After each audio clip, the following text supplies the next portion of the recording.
ជំរាបសួរលោកគ្រូអ្នកគ្រូនៅក្នុងវីដេអូនេះខ្ញុំនឹងធ្វើបទបង្ហាញអំពីរបៀបរៀបចំក៏ដូចជាការដាក់ដំណើរការនៃមុខងារគ្រប់គ្រងវត្តមានបុគ្គលិកបាទដែលនៅក្នុង system នេះយើងហៅថា HR attendance នៅក្នុង HR attendance យើងមានពីរជម្រើសសម្រាប់សាលារបស់លោកគ្រូអ្នកគ្រូជ្រើសរើសក្នុងការប្រើប្រាស់ជម្រើសទី1គឺការ scan វត្តមានបុគ្គលិកដោយប្រើ QR នៅលើកាតរបស់បុគ្គលិកមុខងារនេះតម្រូវឲ្យមានអ្នកនៅចាំនៅក្នុង office ឬក៏នៅក្នុងសាលាដើម្បី scan វត្តមានបុគ្គលិកដោយផ្ទាល់ជម្រើសទី2បុគ្គលិកអាចចូលយកវត្តមានដោយខ្លួនឯងនៅក្នុងជម្រើសនេះលោកគ្រូអ្នកគ្រូត្រូវតែកំណត់ទីតាំងដែលអនុញ្ញាតឲ្យបុគ្គលិកអាចយកវត្តមានបានការដែលយើងចុះយកវត្តមានដោយខ្លួនឯងឬក៏ self check in attendance គឺតម្រូវឲ្យលោកគ្រូអ្នកគ្រូមានទីតាំងសាលានៅលើ Google Map ដើម្បីយើងកំណត់ទីតាំងដែលបុគ្គលិកអាចយកវត្តមានបានបើមិនដូច្នោះទេគាត់អាចយកវត្តមានពីទីតាំងផ្សេងពេលខ្លះគាត់មិនទាន់មកដល់សាលាក៏គាត់អាចយកវត្តមានបានបែបនោះវាមិនត្រូវតាម logic នោះទេអញ្ចឹងលោកគ្រូអ្នកគ្រូត្រូវតែមាន Google Map ទីតាំងរបស់សាលានៅលើ Google Map ដើម្បីយើងអាចកំណត់យកវត្តមានបានជំហានទី1យើងត្រូវចូលទៅក្នុង setting នៅក្នុង setting នេះខ្ញុំមាន system point នេះគឺដើម្បីកំណត់កត់ត្រាពិន្ទុបាទកំណត់កត់ត្រាពិន្ទុសម្រាប់ការមកទៀងទាត់ពេលមកមុនពេលឬក៏មកយឺតយ៉ាវចេញមុនពេលឬក៏ចេញក្រោយពេលម៉ោងធ្វើការកំណត់ពិន្ទុនេះគឺដើម្បីទុកជាកំណត់ត្រាដើម្បីឲ្យដឹងថាបុគ្គលិកណាមកទៀងទាត់បុគ្គលិកណាមិនទៀងទាត់ហើយកាលណាគាត់មកយឺតយ៉ាវ system នឹងដកពិន្ទុតាមនឹងបាទនេះជាកន្លែងដែលលោកគ្រូអ្នកគ្រូអាចកំណត់ពិន្ទុឲ្យគាត់បាទលោកគ្រូអ្នកគ្រូអាចសិក្សាស្វែងយល់តាមចំណុចទាំងអស់ហ្នឹងប៉ុន្តែប្រសិនបើលោកគ្រូអ្នកគ្រូចង់ទុកតាមអ្វីដែលខ្ញុំបានកំណត់ស្រាប់ក៏ស្រេចតែការជ្រើសរើសរបស់លោកគ្រូអ្នកគ្រូជំហានទី2លោកគ្រូអ្នកគ្រូត្រូវតែដាក់កាលវិភាគសម្រាប់បុគ្គលិកកាលវិភាគនេះគឺយើងត្រូវជ្រើសរើសឈ្មោះបុគ្គលិកបន្ទាប់មក schedule type គឺជាប្រភេទវត្តមាន full time ឬក៏ part time តើ full time schedule និង part time schedule ហ្នឹងវាខុសគ្នាត្រង់ណា full time schedule សំដៅទៅលើការយកវត្តមានតែម្ដងក្នុងមួយថ្ងៃមានន័យថាពេលព្រឹកគាត់មកដល់សាលាគាត់អាច scan យកវត្តមានម្ដងឬក៏ check in ម្ដងហើយពេលល្ងាចម៉ោង5ពេលគាត់ចប់ការងារគាត់អាច check out ម្ដងចំពោះ part time ផ្ទុយពីនោះគឺអនុញ្ញាតឲ្យបុគ្គលិកអាចយកវត្តមានបានច្រើនដងក្នុងមួយថ្ងៃមានន័យថាប្រសិនបើគាត់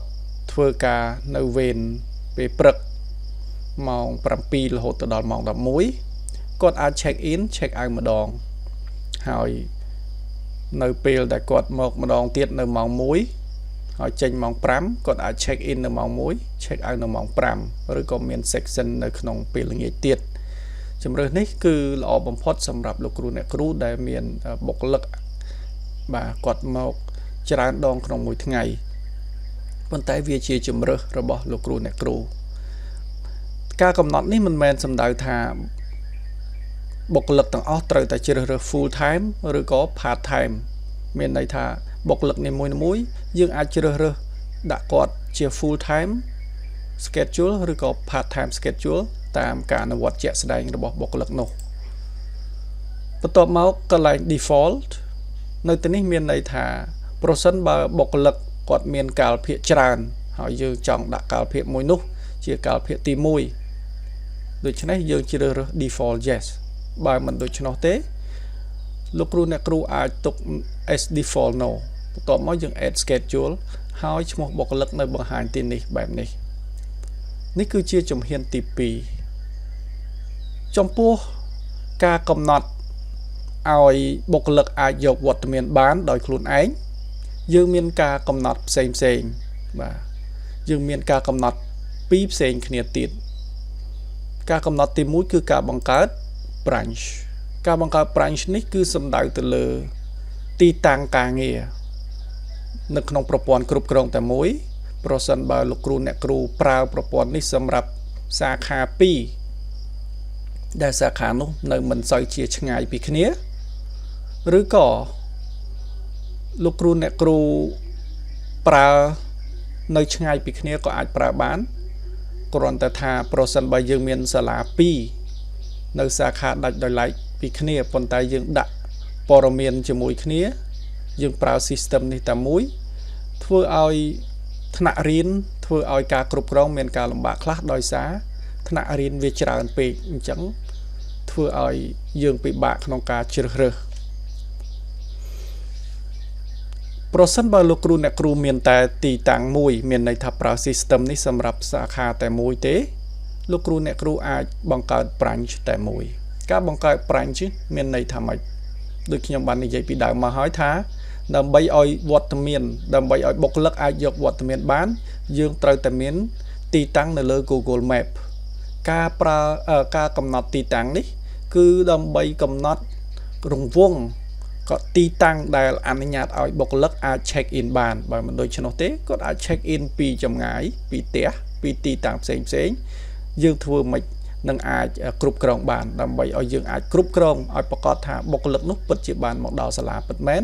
យើងត្រូវតែមានទីតាំងនៅលើ Google Map អញ្ចឹងយើងគ្រាន់តែចុចពាក្យថា add branch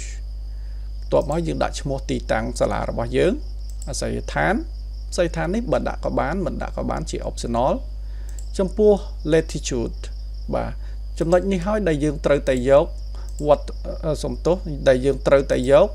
ពី Google Map ដើម្បីយើងយកនេះតើយើងធ្វើយ៉ាងម៉េច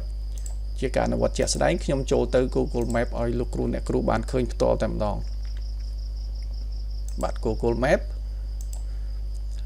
នៅទីនេះប្រសិនបើលោកគ្រូអ្នកគ្រូបានកំណត់ទីតាំងសាលារបស់លោកគ្រូអ្នកគ្រូហើយលោកគ្រូអ្នកគ្រូអាចចុចកន្លែង search នេះដើម្បីរកទីតាំងសាលានោះវាបង្ហាញបែបនេះជាទីតាំងសាលារបស់ខ្ញុំដែលកំពុងតែប្រើប្រាស់នៅពេលដែលលោកគ្រូឃើញទីតាំងសាលាដែលយើងបានកំណត់ទីតាំងហើយបាទ business location យើងចុចស្ដាំនៅលើវានឹងបង្ហាញបាទនៅទីនេះហើយដែលយើងត្រូវតែ copy បាទបន្ទាប់ពីយើង copy រួចយើងអាចមកយក latitude នេះមក paste នៅទីតាំងនេះតែម្ដងបាទនៅក្នុងប្រអប់នេះហើយចំពោះបន្ទាប់ពីកន្លែងក្បិសនេះយើងខាត់វាចេញទៅរួចហើយយើងយកមក paste នៅទីនេះសូមលុបសញ្ញាក្បិសនឹងចេញបាទជាការស្រេចកន្លែង radius គឺជារង្វង់នៅក្នុងរង្វង់ប្រមាណម៉ែត្រពីទីតាំងជា default ខ្ញុំដាក់100ម៉ែត្រប៉ុន្តែបើសិនជា100ម៉ែត្រវាឆ្ងាយពេកបាទបុគ្គលិកអាចមកក្បែរហ្នឹងហើយគ្រាន់តែ check in ហើយគាត់ទៅណាផ្សេងអាហ្នឹងក៏អាចបានអញ្ចឹងដើម្បីឲ្យកាន់តែច្បាស់នៅលើទីតាំងយើងត្រូវតែដាក់ឲ្យដូចជា50ម៉ែត្រទៅចុះបាទបន្ទាប់មកនៅកន្លែង Google Map URL គឺយើងត្រូវតែយកអាសយដ្ឋាន Google Map របស់យើងទីតាំងរបស់សាលារបស់យើងនេះបាទហើយយើង copy link នឹងមកហើយយើង paste នៅទីនេះបាទបន្ទាប់មកយើងអាច create branch ជាការស្រេចនេះដោយសារខ្ញុំបានបង្កើតរួចហើយអញ្ចឹងខ្ញុំអត់បានបង្កើតមួយសារទៀតទេបាទឥឡូវយើងឃើញថា branch របស់យើងបាន save រួចរាល់នៅទីនេះលោកគ្រូអ្នកគ្រូសង្កេតឃើញថាយើងមាន QR នេះគឺដើម្បីយើង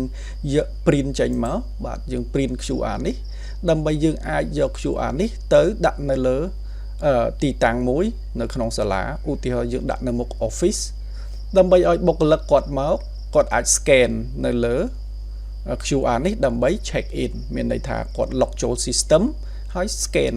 បាទគាត់ scan ព្រោះយើងមានកន្លែងប៊ូតុងសម្រាប់គាត់ check in អញ្ចឹងគាត់ចុចនៅលើ check in ហើយវានឹង scan វានឹងឲ្យយើង scan ទីតាំងបាទ សូមបញ្ជាក់ផងដែរប្រសិនបើយើងមិនប្រើ scan ក៏បានដែរនៅក្នុង system របស់យើងព្រោះយើងបានកំណត់ទីតាំងនៅលើ Google Map រួចទៅហើយប្រសិនបើបុគ្គលិកមកដល់ទីតាំងទើបវាអនុញ្ញាតឲ្យ choose branch បាទអញ្ចឹងបុគ្គលិកគ្រាន់តែ choose branch ហើយប្រសិនបើបុគ្គលិកនោះមានកាលវិភាគមានការអនុញ្ញាតឲ្យ check in នៅទីនោះវានឹងអនុញ្ញាតឲ្យ